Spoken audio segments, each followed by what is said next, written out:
என் நெஞ்சில் குடியிருக்கும்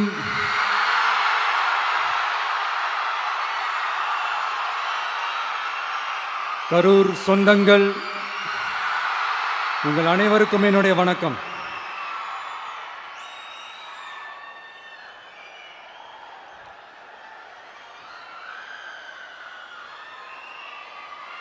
ஒரு மனுஷன் லைஃப்பில் எவ்வளோ பெரிய ஒரு உயரத்துக்கு போனாலும் மனசளவில் சில வலிகள், காயங்கள், அதை மறக்க முடியாது இல்லையா? எல்லார் லைஃப்லேயும் அப்படி தான், நமக்கும் அப்படி தான். நிறையா வலிகள், காயங்கள் எல்லாத்தையும் தாண்டி தான் வந்திருக்கிறோம். ஆனால் எல்லாத்தையும் விட ரொம்ப ஜாஸ்தியான அந்த வலியும் அந்த காயமும் எனக்கு அந்த கரூர் சம்பவம் தான்.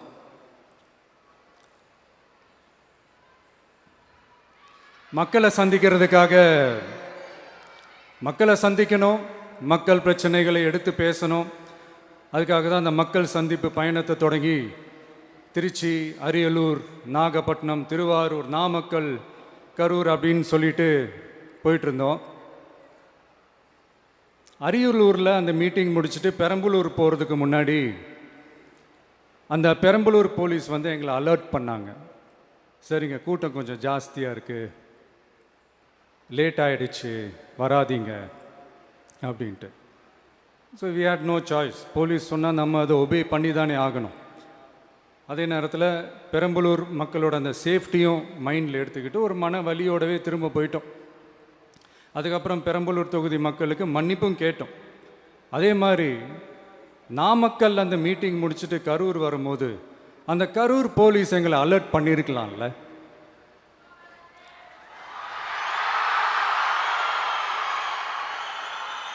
இல்லை சார், இங்கே எதிர்பார்த்ததை விட கொஞ்சம் கூட்டம் அதிகமாக இருக்குது, கண்ட்ரோல் பண்ண முடியல, வராதிங்க. அண்ட் போலீஸ் நினச்சா அவங்க அந்த மீட்டிங்கே கேன்சல் பண்ணலாம். ஏதோ தப்பாக இருக்குது, ஏதோ தப்பாக தோணுது அப்படின்னு நினச்சிட்டாலே they have all the rights to cancel the meeting. எங்ககிட்ட கேட்கணும்லாம் ஒன்றும் அவசியமே கிடையாது. ஆனால் அதையெல்லாம் எதுவுமே செய்யாமல் அந்த ஹைவேல இருந்து அந்த ஸ்பாட்டுக்கு போலீஸே எங்களை உள்ளே கூட்டிகிட்டு வந்து விட்டு அந்த நாடகம்லாம் இருக்கு பாருங்க.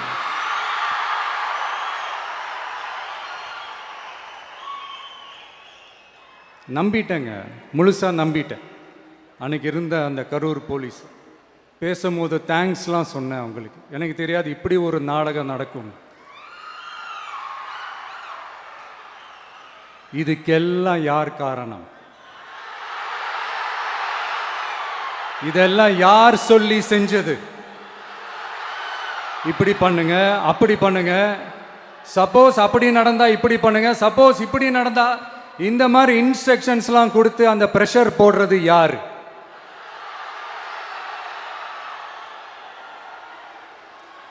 அந்த சம்பவத்தில் நம்ம யாரெல்லாம் இழந்திருக்கோம் தெரியுமா? ஒரு டிவியில் என் படமோ பாட்டோ வந்துச்சுன்னா, அம்மா விஜய் மாமா, அம்மா விஜய் மாமா அப்படின்னு சொல்லி அவங்க அம்மா கிட்ட சிரிச்சுக்கிட்டு அந்த டிவி ஸ்க்ரீனை போய் தொட்டு முத்தம் கொடுத்துக்கிட்டு என் அக்கா தங்கச்சிங்களோட தங்க பிள்ளைகளை இழந்திருக்கோம்யா. மழலை கூட சரியா வராதப்போ ஒரு பேப்பர் மேகசினில் என் ஃபோட்டோவை பார்த்தா அது சிரிச்சுக்கிட்டு அந்த கள்ளங்கபடம் இல்லாத அந்த சிரிப்பு, அந்த கடவுள் மாதிரி இருக்கிற அந்த பச்சை பிள்ளைங்களை இழந்திருக்கோம்யா. என் அக்கா, தங்கச்சி, அண்ணன், தம்பி, குடும்ப உறவுகளை இழந்து அந்த வலியோட இருக்கிற என்ன நீங்கள் ஏளனமாக பேசுகிறீங்களா? என் மேலே பழிய தூக்கி போடுறீங்களா? இப்படி ஒரு சம்பவம் நடந்துருச்சு. இது ஏன், எதனால், அதுக்கான பின்னணி என்னன்ட்டு அந்த வலியோட வீட்டில் உட்கார்ந்துட்டு இருக்கிறேன்.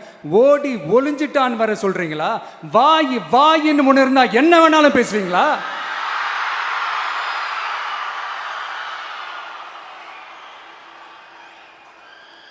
மக்களே, நான் உங்களையே கேட்குறேன். அன்னைக்கு அத்தனை க்ரௌடு இருந்துச்சு, அந்த க்ரௌடுக்கு தகுந்த மாதிரி போலீஸ் பாதுகாப்பு கொடுத்தாங்களா? இந்த இடத்தை எடுத்துக்க சொல்லி நாங்க தான் சொன்னோம்னு ஒரு போலீஸ் ஆஃபீஸர் பேட்டி கொடுக்கிறாரு. அதுக்கு என்ன அர்த்தம்? இவ்வளோ வலி, இவ்வளோ காயங்கள் கொடுத்துட்டு பழியை தூக்கி நம்ம மேல போட்டுட்டு அதுல ஒரு அரசியல் ஆதாயம் தேடுறீங்களேயா? இதுல வாய் கூசாம சட்டசபையில ஸ்டாலின் சார் நம்ம மேல திருப்பி விட்டு அங்க ஒரு அரசியல் செய்றாரு. அதுக்கு என்ன அர்த்தம்? நமக்காக வந்திருக்கிற மக்களை காக்க வைக்கிறதுக்கு நான் ஒன்றும் ஆதாயம் தேடுற அரசியல்வாதியெல்லாம் கிடையாது. மக்களுக்காக அரசியலுக்கு வந்தவன் இந்த விஜய்.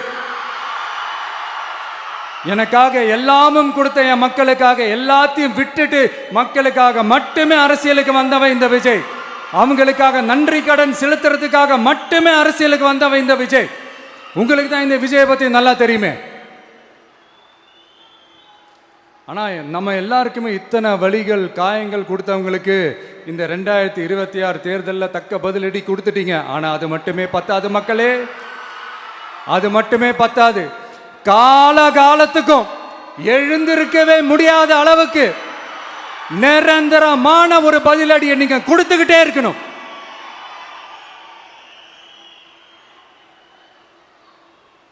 இப்படிலாம் பண்ணா நான் மக்களை விட்டு ஓடிடுவேன் நினைப்பா? யார் என்ன ஓடினாலும் நான் மக்களை விட்டு எல்லாம் ஓட மாட்டேன். அன்னைக்கும் சொன்னேன், இன்னைக்கும் சொல்றேன், நாளைக்கும் சொல்றேன், தில்லா சொல்லுவேன், கெத்தா சொல்லுவேன்.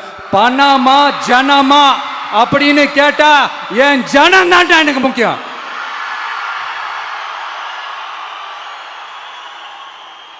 மக்களே, உங்களை விட எனக்கு இந்த காசு பணம் முக்கியமா என்ன? இவ்வளோ குறைகள் நம்ம மேல சொல்றாங்களே, இப்ப நான் சொன்ன மாதிரி அவங்களால ஓப்பனா சொல்ல முடியுமா? அந்த தில்லு இருக்கா, திராணி இருக்கா? ஒரு கிடையாது. ஆனா நம்ம மக்கள் அமைச்சு கொடுத்த நம்ம அரச குறைகள் மட்டும் டிசைனா மாடலா குறைகள் மட்டும் சொல்லுவாங்க. ஒவ்வொரு டிபார்ட்மெண்ட்லயும் அந்த பார்ட்டி ஃபண்ட், அந்த கட்சி நிதின்ற பேர்ல அடிக்கிற கொள்ளையெல்லாம் இந்த தீய சக்தியா இருக்கட்டும், தீந்து போன சக்தியா இருக்கட்டும், ரெண்டு பேரும் மாறி மாறி இதே தான் செஞ்சிட்டு இருக்கிறாங்க. இதுல ஒரு ஹைலைட் காமெடி என்னன்னா, சட்டசபையில் பேசும்போது பார்ட்டி ஃபண்டுன்னு தான் சொன்னேன். அது எந்த பார்ட்டி, என்ன ஃபண்டு, யாரு, என்ன பேரு எதுவுமே சொல்ல. பார்ட்டி ஃபண்டுன்னு சொன்னவனை எடுத்தாங்க பாருங்க ஒரு ஓட்டம். எனக்கே ஃபர்ஸ்ட் புரியல, ஏன்பா ஓடுறாங்க? அப்படி என்ன நம்ம இப்போ சொல்லிவிட்டோம்? அதான் அந்த குற்றமுள்ள நெஞ்சுக்கு தான் குறுகுறேங்கும். இது எப்படி இருக்கு தெரியுமா? எங்க அப்பா பீரோக்குள்ள இல்லை, எங்க அப்பா பீரோக்குள்ள இல்லை அப்படின்னு சொல்ற மாதிரி. ஐயோ, ஏன் கேட்குறீங்க? இவங்களோட செம்ம கூத்தா இருக்குங்க, செம்ம ஃபன்னா இருக்கு. சென்னையில் ஒரு பாலம் கட்டுறதுக்காக நார்மலாக ஆகிற செலவை விட அதிக செலவில், கிட்டத்தட்ட டபுள் மடங்கு செலவில் ஒரு டெண்டர் ஒன்று விட்டுருக்குறாங்க. அதையெல்லாம் தோண்டி எடுத்து அதெல்லாம் இப்போது கண்டுபிடிச்சி கேன்சல் பண்ணியிருக்கிறோம். இன்னும் எத்தனை கோடி ஊழல், எத்தனை லட்சம் குடல் தோண்ட வருமோ எங்களுக்கே தெரில. ஒவ்வொரு முகமுடியாக கிழியுது. ஐயோ, இந்த விஜய் ஒவ்வொரு கதையாக எடுத்து வெளியில் விட்டுருவான் போலேன்ட்டு திரும்புகிற பக்கம்லாம் கதறல் கதறல் கதறல். காதலேருந்து ரத்தம் வராத குறை. ஆமாம், இப்படி ஊழல்லே ஊறி போனவங்க இப்படி தான் இருப்பாங்க. இந்த 50-55 நாட்களில் அங்கே செஞ்ச சில விஷயங்கள்லாம் சட்டசபையிலே எடுத்து சொன்னேன். பட் இங்கே ஒரு சில விஷயங்கள் சொல்லணும்னு நினைக்கிறேன். இந்த மின்சாரத்துறையில் இதுக்கு முன்னாடி போட முடியாமல் இருந்த அந்த பதவி உயர்வை இப்போ தான் எங்களால் போட முடிஞ்சுது. அதுக்காக ஒரு அக்கா அழுதுகிட்டே ஒரு நன்றி சொன்னாங்களே, அதெல்லாம் அவங்க கண்ணில் படாதே அந்த வீடியோலாம், குறை சொல்கிறவங்களுக்கு. அடுத்து லஞ்சம்லாம் ஒழிக்க முடியாது, ஊழல்லாம் ஒழிக்க முடியாது, அதெல்லாம் பிளட்டிலேயே ஊறி போய் இருக்கு அப்படின்னு சொன்னவங்க போய் ஒவ்வொரு கவர்மெண்ட் ஆஃபீஸா பாருங்க. ஒரு பைசா லஞ்சம் இல்லை, ஒரு பைசா ஊழல் இல்லை. வேலையெல்லாம் சும்மா டக்கு டக்கு டக்குன்னு நடக்குது. ஒரு பெரியவர் ஒருத்தர் சொல்றாரு, தம்பி வேலையெல்லாம் நடக்குது, ஆனா அதையும் தாண்டி எங்களுக்கு மரியாதை கொடுக்குறாங்க தம்பி, உட்கார வச்சுலாம் பேசுறாங்க. இதெல்லாம் இதுக்கு முன்னாடி நடந்ததே இல்லை. அவனை போய் பாரு, இவனை போய் பாரு, இந்த ஆஃபீஸரை போய் பாருன்னு சொல்லி அலைய விடுவாங்க. இப்போ லஞ்சம் இல்லை, ஊழல் இல்லை, வேலையெல்லாம் உடனே நடக்குது. மக்கள் அப்படி ஒரு பெருமூச்சு ஒன்று விடுறாங்க. அதை பார்த்து நமக்கு அப்படி ஒரு ஹாப்பினஸ். இதுக்கு மேலே என்ன வேணும்? ஏன் இதெல்லாம் பண்ண முடியாது? மனசுன்னு ஒன்று இருந்தால் பண்ணலாம். இப்போ பண்ணலை. அதே மாதிரி இந்த எல்என்டி நிறுவனத்தோட 18,600 crore-க்கு 3 திட்டங்கள் அந்த ஒப்பந்தம் அந்த கையெழுத்து போட்டிருக்கிறோம். கிட்டத்தட்ட 8,200 பேருக்கு வேலை வாய்ப்பு. நான் சொல்கிறது அந்த 3 மாவட்டத்தை சேர்ந்தவங்களுக்கே அவ்வளோ வேலை வாய்ப்பு. குறுவை சாகுபடிக்காக 134 கோடியில் அந்த சிறப்பு தொகுப்பு திட்டம் அறிவிச்சிருக்கிறோம் நம்ம விவசாயிகளுக்காக. இப்போவும் சொல்கிறேன், நம்ம விவசாய பெருமக்களே, உங்களோட இந்த அரசு கூடவே நிற்கும். பெண்கள் பாதுகாப்புக்காக சிங்கப்பெண் அதிரடி படை, அது உங்களுக்கு நல்லா முன்னாடியே தெரியும். வரப்போகிற அறிஞர் அண்ணா அவர்களுடைய பிறந்த நாளில் உங்கள் அண்ணனுடைய அரசில் தாய் மாமன் தங்க மோதிர திட்டம் அறிவிக்கப்படும். இதெல்லாம் கேட்டாங்களே, வாக்குறுதி கொடுத்தீங்களே, என்னாச்சு என்னாச்சுன்னு. இந்த தீய சக்தி மாதிரி ரீல் தாய் மாமன்லாம் கிடையாது, ரியல் தாய் மாமன். எப்படி ரியல் தாய் மாமன்.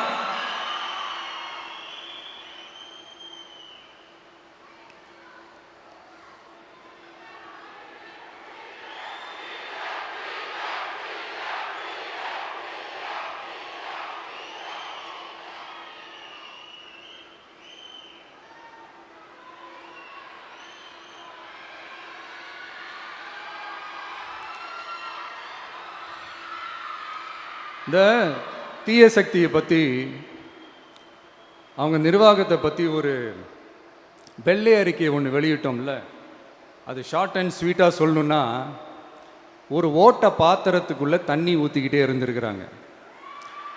பாத்திரம் எம்டியாகவே இருந்திருக்கு, ஆனால் ஊற்றின தண்ணி தான் எங்கே போச்சுன்னு தெரில. கடவுளுக்கு தான் வெளிச்சம். அது மாதிரி இப்போ நம்ம சொன்னதெல்லாம் சும்மா ஒரு சாம்பிள் தான். இன்னும் வரப்போகிற நாட்களில் உங்கள் அரசனுடைய அந்த விஸ்வரூபத்தை நீங்கள் பார்ப்பீங்க. அடுத்து வாயத்தொடங்க சிஎம். அடாடா, உங்கள் சிஎம் நெஞ்சிலேயே குத்திட்டு வந்தீங்க பாருங்க, அதெல்லாம் வேற லெவல். பேசுங்கன்றீங்க, பேசுனா எந்திரிச்சு ஓடிடுறீங்க. இனிமேல் பேச ஆரம்பிக்கிறதுக்கு முன்னாடி என்ன பண்ணணும் அப்படின்னா, ஒரு நண்பர் ஒருத்தர் சொன்னார், மாண்புமிகு பேரவைத் தலைவர் அவர்களே, எல்லா டோரையும் இழுத்து லாக் பண்ணுங்க அப்படின்னு சொல்லிட்டு தான் பேச்ச ஆரம்பிக்கணும் போல் இருக்கு. ஏன்னா பேசிக்கும் போதே எந்திரிச்சு ஓடிடுறாங்க. 5 நிமிஷம் பேசினதுக்கே குளத்தூர்ல கொத்து பரோட்டா போட்டாங்க. இதுக்கு மேலே பேசினா மொத்தமாக முடிஞ்சிடும், பார்த்துக்கங்க. நாம் அரசியல் பேசினா விஜயெல்லாம் அரசியல் பேசலாமா அப்படிங்கிறது. சரிப்பா, நமக்கு எதுக்கு வம்பு, நம்ம பாட்டுக்கு நம்ம வேலையை பார்ப்போம், எதுக்கு அவங்கள பற்றி பேசிக்கிட்டு அப்படின்னு இருந்தால் விஜய்க்கு அரசியலே பேச தெரில அப்படிங்கிறது. இப்படியே மாறி மாறி மேகதாது அணையை பற்றி என்ன தெரியும், விஜயம் அதை பற்றி பேசலை. இப்படி நம்ம அரசியலுக்கு வந்ததுலேருந்தே ஒரு கூட்டம் குறை மேலே குறையா சொல்லிக்கிட்டு, பாட்டுக்கு பாட்டு கச்சேரி எங்களுக்கும் பண்ண தெரியும், பண்ணலாமா? இந்த மேகதாது அணை சம்பந்தமான அந்த வழக்கில் தமிழ்நாட்டோட பெட்டிஷனை சுப்ரீம் கோர்ட் எப்போ ரிஜெக்ட் பண்ணுச்சு? அப்போ யார் ஆட்சியில் இருந்தா? ஏன் ஒழுங்காக வாதாடல? நீங்கள் ஒழுங்காக வாதாடி இருந்தீங்கன்னா அதை ரிஜெக்ட் பண்ணியிருக்க மாட்டாங்கல்ல. ஏன் ஸ்டாலின் சார் வேணும்னே விட்டுட்டாரா? ஏன் இப்படிலாம் கேள்வி கேட்கலாமா? இப்படிலாம் கேள்வி கேட்டால் தான் மேகதாது அணையை பற்றி பேசுனதா அர்த்தமா? ஏன் அந்த ஸ்டேட்டு சிஎம் பேசுகிறாரு, நீங்கள் ஏன் பேசலை அப்படின்னா, நம்ம ஸ்டேட்டோட உரிமையை எங்கே நிலைநிறுத்தணுமோ அதுக்காக வேலை பார்க்குறது மட்டும்தான் முக்கியம். சும்மா சவால் விட்டுக்கிட்டு சீண்டி பார், நான் யார் தெரியுமா, தொட்டு பார், இப்படிலாம் பேசிக்கிட்டு இருந்தால் வேலைக்கு ஆகாது. சும்மா பேசி பேசி பிரச்சனையை வளர்த்துக்கிட்டு யார் மேலே அது பழியை தூக்கி போட்டுட்டு அப்புறம் மக்களை அம்போன்னு தெருவில் விட்டுட்டு இப்படி தான் ஒரு அரசியல் பண்ணணும்னா அந்த அரசியல் நமக்கு தேவையும் இல்லை, அதை நம்ம செய்யவும் போகிறதில்ல. Talk less work more mode தான், அதுதான் நம்ம பாலிசியே. அதனால தான் சட்டசபையில் அந்த அரசினர் தீர்மானம்னு சொல்லி ஒன்று கொண்டு வந்தோம். அது எப்படி டு டேக் இட் ஃபார்வர்ட், எப்படி கொண்டு போகணுமோ அதை சரியாக செய்வோம். சென்ட்ரல் கவர்மெண்ட்லேருந்து அந்த டீலிமிட்டேஷனை திரும்ப கொண்டு வர போகிறதா ஒரு பேச்சு ஒன்று அடிப்படுது. யார் என்ன டீலிமிட்டேஷன் கொண்டு வந்தாலும் தமிழ்நாடு அது ஒத்துக்காது. நமக்கான இடத்த யாரும் பறிக்கவும் முடியாது, அது பறிக்கவும் விட மாட்டோம். இப்படி நாம் இருக்கும்போது இந்த தீய சக்தி திமுக எங்கே போய் நிற்குது, யார் கதவை தட்டிக்கிட்டு நிற்குது, அது உங்களுக்கே நல்லா தெரியும். மக்களே, இந்த தீய சக்தியும் தீந்து போன சக்தியும் வேறலாம் இல்லை, கூட்டு களவாணிங்க. சொல்ல முடியுமா அவங்களால? எங்களுக்குள்ள ஒட்டும் இல்லை, உறவும் இல்லை, அறிவிக்க முடியுமா? நிரூபிக்க முடியுமா? இந்த வரப்போகிற இடைத்தேர்தலில் அதை நிரூபித்து காட்டுங்க, அப்புறமா பேசுங்க. மக்களை, என் மனசை விட்டு கரூர் எப்பவும் நீங்கவே நீங்காது. நமக்கு ஏற்பட்ட வேதனையான சம்பவத்தை, நமக்கு எதிராக நடந்த சதிய சூழ்ச்சியை இனி வர்ற ஜென்ரேஷனும் அவங்களுக்கு தெரியப்படுத்தணும்ல. அதுக்காகவே இனி ஒரு அரசியல் சதிய, அரசியல் சூழ்ச்சியை யாரும் யோசிக்கவே கூடாதுன்றதுக்காகவே கரூரில் ஒரு நினைவு சின்னத்தை நம்ம டிவிகே சார்பாக அமைக்கப்படும் அப்படின்றத அறிவிக்கிறோம். அப்புறம் கரூர்லேருந்து ஒட்டுமொத்த தமிழ்நாட்டு மக்களுக்கும் சொல்கிறேன், உங்கள் டிவிகே அரசு உங்களுக்காகத்தான் உழைக்கும். அடிப்படை வசதிகளை முதல்ல நிறைவேற்றணும். ஒரு பக்கம் நிதி நிலைமையை சரி செஞ்சுக்கிட்டே, இன்னொரு பக்கம் அப்படியே நாம் சொன்னதில் ப்ரையாரிட்டி பார்த்து ஒவ்வொன்றா படிப்படியாக நிறைவேற்ற ட்ரை பண்ணுவோம். இது எப்பவும் உங்களுக்கான அரசாக தான் இருக்கும். இந்த விஜய் உங்கள் விஜயாக தான் இருப்பான். நீங்கள் உரிமையோட உங்கள் கவர்மெண்ட்டை நீங்கள் அணுகலாம். இந்த தீய சக்தி ஆட்சி முடிஞ்சு பொட்டிக்குள்ளே போனதுலேருந்து என்னென்னமோ பண்ணுறாங்க, இது ஏதோ பேசுகிறாங்க, சோஃபாங்கிறாங்க, வாஷிங் மிஷினுங்கிறாங்க. இந்த அரசியல் வியாபாரம் பண்ணுறதுக்கான அந்த வெண்டிங் மெஷினே அவங்க தான். யார்? இந்த திமுக. இதில் நம்மளை பார்த்து வாஷிங் மிஷினுங்கிறாங்க. எலெக்ஷனில் ஓட்டுக்கு காசு கொடுக்குற அந்த கலாச்சாரத்தையே, அந்த கல்ச்சரை அடித்து நொறுக்கி இருக்கிறோம். எலெக்ஷன்லேயே அப்படி வேலை பார்த்த நமக்கு எதுக்கு இந்த குதிரை, கழுதை, ஒட்டக பேரெல்லாம்? மக்களின் பக்கம். அப்படி இருக்கும்போது நமக்கு எதுக்கு இந்த பேரெல்லாம்? இந்த திருட்டு திமுக ஆட்சியை வச்சுக்கிட்டு ஊரடிச்சு ஒலையில போட்டு இந்த கொள்ளையை அடிச்சதுனால தான் உங்க கரூர் கம்பெனி ஓனர் ஒருத்தர் எங்க எங்க இருக்காருன்னே தெரியாம ஓடு ஓடு ஓடு ஓடு ஓடு ஓடு ஓடு ஓடு வராம் பாரு வேட்டக்காரன் ஓடினே இருக்கிறாரு. இன்னொருத்தர் ஃபாரின்ல போய் ஒளிஞ்சுக்கிட்டார். ஃபாரின் ஸ்டாலின் சார்ன்னு நினைச்சிட போறீங்க, அவர் இல்லை. எனக்கு எப்பவுமே ஸ்டாலின் சார் மேல ஒரு தனி பாசம் ஒன்று உண்டு. அவர் கிடையாது, இவர் வேற. சிங்கப்பூருக்கு செக்கப்புக்கு போனார்ல அவரு. இன்னும் தோண்ட தோண்ட எத்தனை பேர் மாட்ட போறாங்களோ தெரியல. உங்ககிட்ட யாராவது லஞ்சம் ஏதாவது கேட்டாங்கன்னா கொடுக்க முடியாது சொல்லுங்க, நான் இருக்கேன் உங்களோட. அப்படியே யாராவது ஃபோர்ஸ் பண்ணாங்கன்னா இது எங்க மகன், எங்க புள்ள, எங்க அண்ணன், எங்க தம்பி, எங்க விஜய், எங்க விஜயோட ஆட்சின்னு ஸ்ட்ராங்கா சொல்லுங்க. மக்களை, நீங்க கூட இருக்கும் போது லஞ்ச ஊழல் மட்டும் இல்லை, அதிகாரத்தை வச்சு ஆட்டம் போடுற யாரா இருந்தாலும் அடங்கிடுவாங்க. இந்த கடமை, கண்ணியம், கட்டுப்பாடுன்ட்டு ஒரு காலத்தில் கொள்கையோடு இருந்த கட்சியெல்லாம் இன்னைக்கு எப்படி இருக்கான்னு உங்களுக்கே தெரியும். அதாவது இந்த டிவிகே கட்சியோட தலைவரை எதிர்க்கிறதுல ஒரு நியாயம் இருக்கு. ஏன்னா உங்க பொழப்புல மண்ணள்ளி போட்டான். என்ன இந்த ஊழல் லஞ்சம்லாம் பண்ண மாட்டேன்னு சொல்லி உங்க அரசியலையே ஒரு தெருமுனைக்கு கொண்டாந்து விட்டான். மக்கள் வேற அவனை தான் நம்புறாங்க. ஸோ இந்த விஜயை எதிர்க்கிறதுல ஒரு அரசியல் நியாயம் இருக்குது, அது புரிஞ்சுக்கலாம். ஆனால் இன்னைக்கு இந்த விஜயை மக்கள் ஓட்டு போட்டு ஜெயிக்க வச்சு ஒரு தீர்ப்பை கொடுத்து மக்களுக்காக வேலை செய்யறதுக்காக முதலமைச்சராக உட்கார வச்சிருக்கிறாங்க. என்னமோ இன்னமும் நீங்க தான் ஆட்சியில் இருக்கிற மாதிரி. விஜய் கரூருக்கெல்லாம் போகக்கூடாது, விஜய் இங்க போகக்கூடாது, அது செய்யக்கூடாது, இது செய்யக்கூடாதுன்னு எனக்கு புரியலையே. ஆட்சியில் இருக்கும் போது தான் இவ்வளோ கட்டுப்பாடெல்லாம் போட்டீங்க, எஸ்ஓபிஸ்லாம் போட்டீங்க, ஸ்டாலின் சார் ஆப்ரேட்டிங் ப்ரொசீஜர்லாம் போட்டீங்க. இப்போவும் அதே பண்ணிட்டு இருந்தீங்கன்னா என்ன சார் நியாயம்? இல்லை, நான் தெரியாம தான் கேட்குறேன். இன்னும் கனவுலையே இருக்கிறீங்களா? முதல்ல முழிச்சு வாங்க, ரியாலிட்டிக்கு வாங்க. உங்கள் ஆட்சியெல்லாம் வீட்டுக்கு போய் டிவிக்கேன்னு ஒரு ஆட்சி வந்து ரொம்ப நாள் ஆச்சு. ஒழுங்கா படி என்று சுப்ரீம் கோர்ட் ஓங்கி மண்டேலியே நறுக்கு நறுக்கு நறுக்கு என்று செம்மட்டியாலே அடிச்சும் இந்த திமுக முழிச்சிக்கல அப்படின்னா அப்போ கொஞ்சம் கஷ்டம்தான். வெற்றி தோல்வியெல்லாம் அரசியலில் சகஜம் சார். அதுக்காகலாம் வெறி பிடிச்சி இந்த பதவி வெறி பிடிச்செல்லாம் அலைய தேவையில்லை. நல்ல விதமாகவே சொல்கிறேன், நியாயமான அரசியல் பண்ணுங்க. ஓ, அதுதான் உங்களுக்கு தெரியாதுல்ல. இந்த தீய சக்தி திருத்தவும் முடியாது, அவங்களா திருந்துவாங்கன்னு பார்த்தா அதுவும் நடக்க போகிறதில்ல. அதனால் வரப்போகிற இடைத்தேர்தலில் மக்களே இந்த தீய சக்தி திமுகவை நல்லா வெச்சு வெளுத்து விடுங்க. கான்ஃபிடண்டா இருங்க மக்களே, நல்லதே நடக்கும், வெற்றி நிச்சயம். மீண்டும் சந்திக்கும் வரை நன்றி, வணக்கம்.